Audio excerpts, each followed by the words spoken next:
what's that show called that Will Smith plays, that black guy who kind of makes it in the financial world, Pursuit of Happiness. I never saw that. Yeah, it's a great movie. It wasn't like Pursuit of Happiness, man. Like where the guy struggles and he gets over it and he makes it. Yeah. I fell on my ass. I thought I got to the top of Mount Everest, and Mount Everest just fucking slide right underneath me, man. I was like, God, dog, I gotta start from scratch again. Scratch became my friend, literally, man. So, you know, that's how you put in the book, man. Just going up, going down, going up. Just a real raw version of how my life was. It was so in depth to go back through your life with a fine-tooth comb that I almost got embarrassed to even put it out there to people.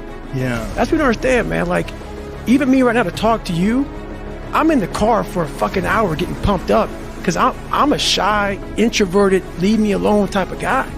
Like, I'm still that motherfucker who is 6 years old, you know, at a play, who can't say his line because I know I'm going to stutter in front of 5 people. So I walk off the stage. That's still me. So every day I'm fighting that dude. So people think, oh my God, man, you're on a podcast, you look so crazy, so evil. No, I'm trying to be locked into Joe. So my mind isn't veer off saying, let's run out the damn door because people are watching me on the fucking podcast. I want to open this damn door and get the hell out of here, man. So that's the real me. So I'm not sadistic, man. I'm focused on what I have to do to stay locked into the game of life. And that's why I tell people, man, I go there. And I'll tell you this, I started really realizing that when I started overcoming myself, I started getting around these real alpha males, these hard men. And I always put people way above me when I was growing up. Like, my God, they had to have a lot more than me to get to where they're at. And a lot of them did. But once you get around the best of the best of the best people, you can kind of start breaking them down and realizing, man, you're just as fucked up as me. Like we all have, but all you did was you hit it better. Your upbringing, your mom and dad, your society, the way you were raised, it hit it better than mine.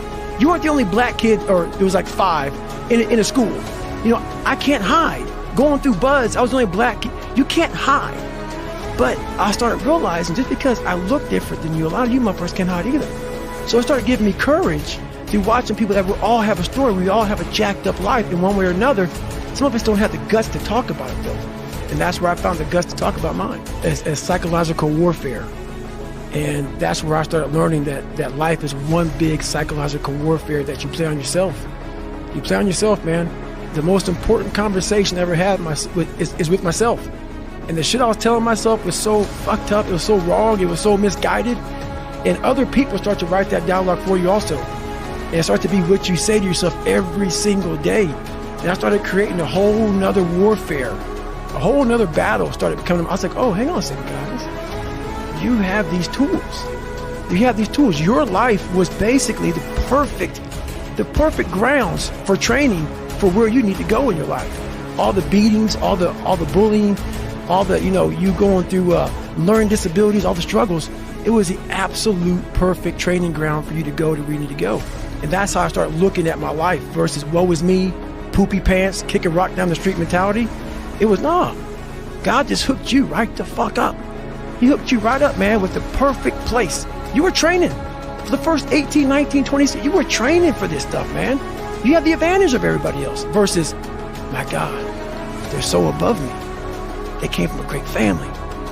Mom and dad loved them. They didn't have to learn, they didn't stutter, they didn't struggle.